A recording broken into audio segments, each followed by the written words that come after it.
자, 오늘은 김도우 멘토와 함께합니다. 멘토님 안녕하세요. 네, 안녕하세요. 네, 오랜만에 오셨는데, 오랜만입니다. 건강하시죠? 네, 건강합니다. 예. 자, 뭐 코로나 확진자 수가 워낙 지금 급증을 하고 있어서 우리 시청자분들도 건강 잘 챙기시기 바라고요. 일단 시장은 오늘 좋네요. 어제도 좋았고 사실 네네. 좀 바닥을 잡았을지 뭐 여전히 좀 우리가 경계를 해야 될지 어떻게 생각하시나요?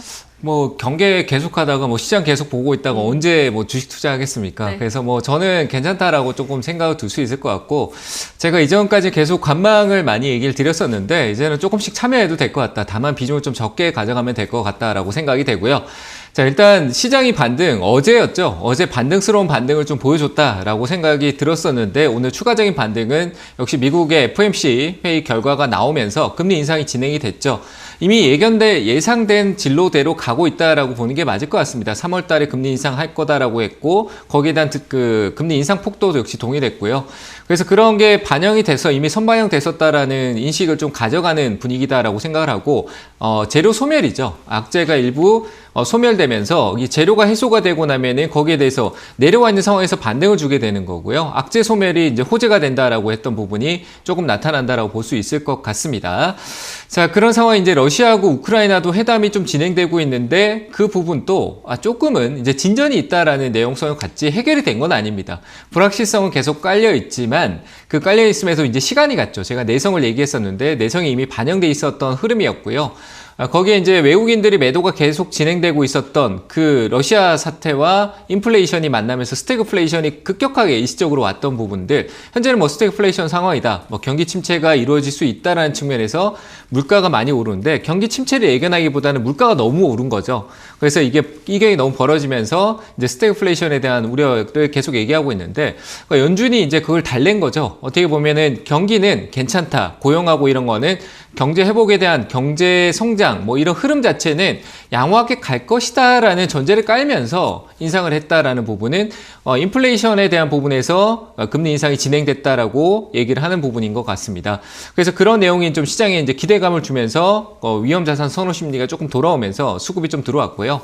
역시 거기서 환율도 좀 변동성을 좀 만든 것 같습니다. 환율이 원달러 환율이 제가 앞서도 몇 번 이제 제가 마감 시황을 하고 있는데, 시황을 한번 얘기 드렸을 때 방향성, 환율은 방향성이다. 환율이 지금 올라갈 때 외국인들의 매도가 조금 쭉 나왔었던 측면이 있었지만, 그런 부분들이 이제 내려가면서 이제 좀 바뀌었던 부분들이 있는 것 같습니다. 아래쪽으로 방향성으로 쏠려 내려오게 되면은 이제 그 외국인 수급이 위로 들어올 것이다라고 했는데, 어제부터 외국인 수급이 조금 변화가 있었죠. 환율은 1250원대까지 가지는 않았지만 1245원대 그 부분까지 가면서 역시 이제 조금 변화를 주고 있다. 달러가 일부 약세를 보이고 유로화가 강세를 보이면서 환율도 가파른 상승이 있었기 때문에 거기에 대한 조정폭이 좀 나타나고 있습니다.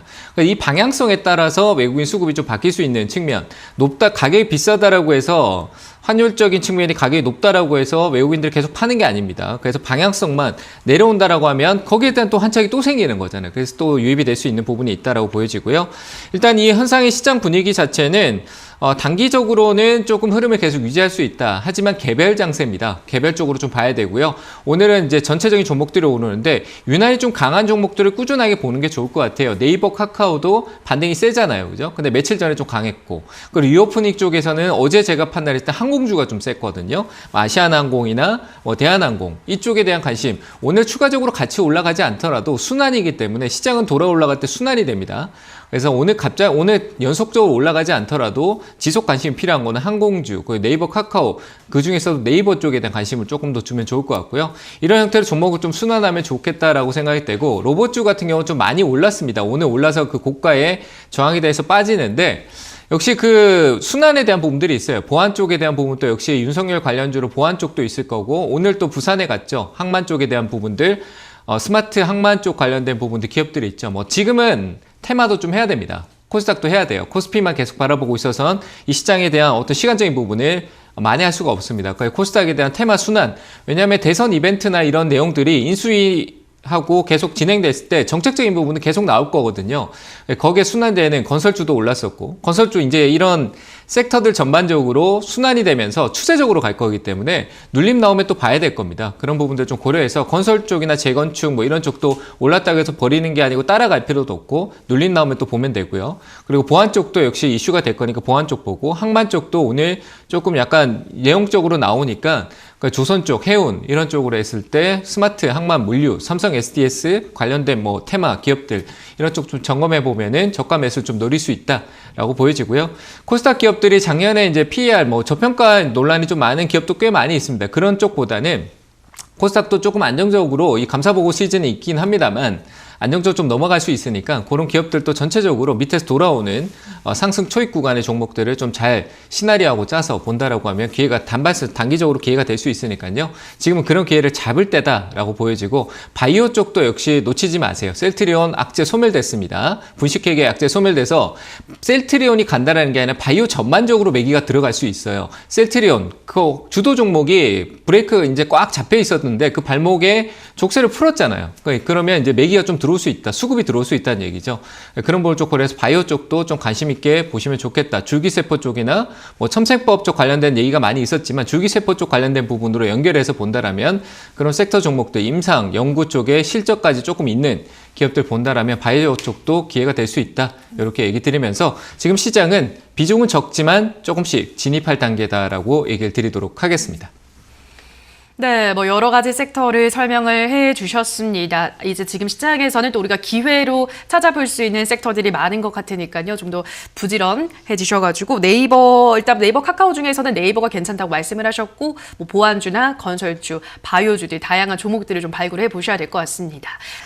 아름님께서 일신바이오 6,380원에 15% 기다리면 매수가가 올까요? 가슴이 꽉 막힌 것 같아요. 추가 매수해서 단가를 낮추려면 얼마쯤 오면 해야 될지도 문의드립니다. 라고 하셨는데요.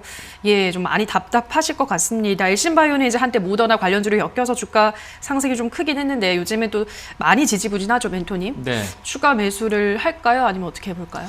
바이오 쪽 분위기가 저는 괜찮다고 봐요. 그러니까요. 그래서 얘도 많이 빠졌기 때문에 지금 많이 내려왔네요. 한번 기술적 반등, 내려가는 추세이긴 하지만 기술적 반등은 있을 것 같다. 그래서 저는 일단 반등은 있는데 이건 물량을 늘린다라는 부분에서는 진짜 도전이잖아요. 이건 확 가는 거는 제가 그런 건 좀 리스크가 또 생길 수 있다라고 보여져서 그런 건 좀 좋지 않다라고 보여지고 일단 반등은 좀 강하게 있을 것 같아요. 그래서 비중을 늘린다라기보다 올라와서 줄이고 그걸로 다시 늘리는 방법을 설명드리고 싶은데 그렇게 좀 너무 어려울 것 같고 저는 조금 더 늘리는 건 괜찮을 것 같고요. 다만 가격은 반드시 지켜줬으면 좋겠다. 이 단가가 너무 높기 때문에 좀 낮추는 게 맞는 것 같긴 해요. 한 4,300원대 정도까지는 반등 여력이 있어 보입니다. 4,300원 정도.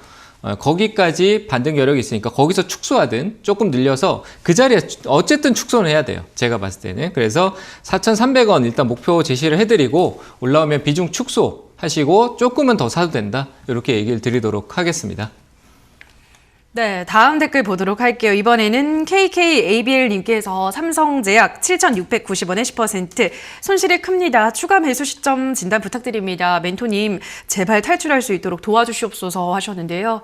그러니까 바이오 갖고 있으신 분들은 그죠, 마음이 좀 다들 갑갑하실 것 같습니다. 일단 뭐 바이오가 살아날 거라고 투자 심리 개선됐다고 이제 쭉 계속 말씀을 해주고 계신데 삼성제약은 실적이 사실 좀 걸리는 부분이기도 해요. 어떻게 보세요? 이게 별로 마음에 안 들어요. 저는 이거는 만약에 기회를 준다라면은 이게 워낙 앞에 급등성이 많이 나왔었기 때문에 이 뭐 돈이 바이오가 가장 큰 문제가 뭐냐면은 이 희망을 계속 품고 기대감이잖아요. 기대감 계속 품고 가는데 한번 죽어버리면 잘못해서 계속 죽어버리는 경우가 있어요. 실적으로 죽다가 살아나는 경우는 이게 워낙 거래가 많이 터지면은 이 세력의 돈은 어디 흔히 가지 않습니다. 도망가지 않아요. 왜냐하면 그 세력이 이 종목이 이 기업에서 이익을 많이 내는 그 기억이 있는데 버리겠습니까? 안 버리고 거기에 그대로 머물러 있거든요. 그게 말 그대로 회사 대표가 대표 자리를 계속 유지하고 지분을 유지하고 있으면서 주가가 오르었을 때 웃고 떨어졌을 때 또 다시 매집해서 또 올리고 뭐 그런 형태가 반복된다라고 보는 게 맞아요. 그래서 역시 삼성제약도 반등은 한번 있을 텐데 역시 그 아나운서님이 얘기해 주신 대로 이거는 조금 재무적으로나 기업 리스크가 좀 있다라고 판단이 되거든요. 그래서 저는 반등의 여지를 솔직히 좀 높게 올라가면 6,300원대까지도 제 기술적으로 봤었을 때 보여지는데 저는 한 5,600원대부터 대응을 해주는 게 맞다. 그리고 추가 매수 없이 인정하고 손실분을 조금 가져가는 게 맞을 것 같아요. 그래서 저는 추가 매수 없이 비중 10% 손실폭 줄여서 다른 데서 벌면 됩니다. 그래서 저는 5,600원에서 6,000원 사이에서 매도 의견 드리도록 하겠습니다. 네, 저희 이렇게 실시간으로 여러분의 종목 고민 해결 도와드리고 있습니다만 저희가 방송에서 전해드리는 내용은 투자 판단에 대한 조언일 뿐이라는 점 유의해 주시고요.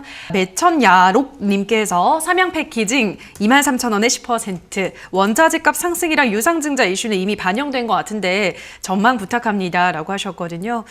전문가님은 어떻게 보시나요? 저는 이거 한 19,000원까지도 뭐 이거 주가라는 건요. 솔직히 상관없어요. 맞잖아요. 그죠? 뭐 아무리 재료가 있고 호재가 있다라는 네. 것보다 주가의 추세, 방향성, 그리고 뭐 일단 이 시세가 다 나왔다라고 하면은 재료가 소멸된 거잖아요. 네. 그럼 주가는 흘러내리거든요. 그래서 지금 그런 흘러내리는 과정이 있다라고 보여지고 시장이 좋아도 흘러내릴 수 있다라고 보여지고 아 실적 좋은데 왜 이래? 라고 생각하는데 흘러내리는 기업 정말 많아요. 그래서 저는 이거는 실적으로 19,000원까지도 하락 여파가 나올 수 있다라고 판단이 되고요. 그래서 이건 손절가를 좀 잡는 게 좋지 않을까라고 생각되는데 반등은 있겠네요. 그래서 저는 이거는 한 23,000원대 매수가 부근 근처네요.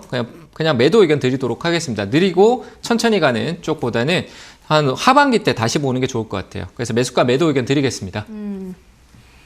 네, 다음 댓글입니다. 이번에는 이센조님께서 동양생명 6,200원에 5%. 작년에 제 아침 방송 종목을 보고 수익 보고 이번에 다시 재매수했어요. 다시 7,000원 위에서 익절이 가능할까요? 라고 하셨는데요. 늘 제 방송 잘 챙겨봐 주셔서 감사드리고요. 동양생명 다시 수익을 볼 수 있을까요? 네, 저는 안 봐주시나? 자, 일단 뭐 네, 수익은 지금 가격에서 수익은 나오겠죠. 수익은 나올 것 같은데 역시 단기로 조금 그렇게 막 길게 끌고 가는 스타일은 아니신 것 같고 약간 떨어지는 눌림의 수렴을 좀 잘 잡으신 것 같다라고 보여집니다. 잔잔하게 가는데 역시 거래나 보험 쪽은 뭐 시장 분위기에 따라서 약간 변동성이 나오죠. 그래서 저는 크게보다는 이게 하단에 박스의 흐름 자체가 약간 계단식 형태였다라고 좀 보여져요. 그래서 이 반등이 올라오면 이 상단에 다시 걸릴 수 있다라고 보여지니까 좀 짧게 핸들링 가져가는 게 어떨까 싶어요. 그래서 목표가는 한 6,600원에도 7%대 정도 수익이 나오니까 한 6,600원 정도 목표가 제시하고 대응하면 좋겠다라고 의견 드리겠습니다. 네, 다음 댓글입니다. 이번에는 스카이님께서 이스타코 1,700원에 10%, 매수가까지 오고 있는데 부탁드립니다 하셨는데요. 어떻게 보시나요? 매수가 왔으면 매도하시는 쪽이 좋을 것 같고요. 이미 대세 시세가 좀 작년에 워낙 크게 좀 많이 나왔기 때문에 매도하시고요. 저가 매수했다 시간 투자하실 것 같으면 들고 갔다 조금 더 보세요. 근데 저는 이거는 1,700원대 정도 올라왔다라고 하면 여기 내려오는데 저항받는 구간이 1,800원대예요. 그래서 1,800원 정도까지 한 1,850원 정도까지 반등 주면은 거기서 매도 의견 드리도록 하겠습니다.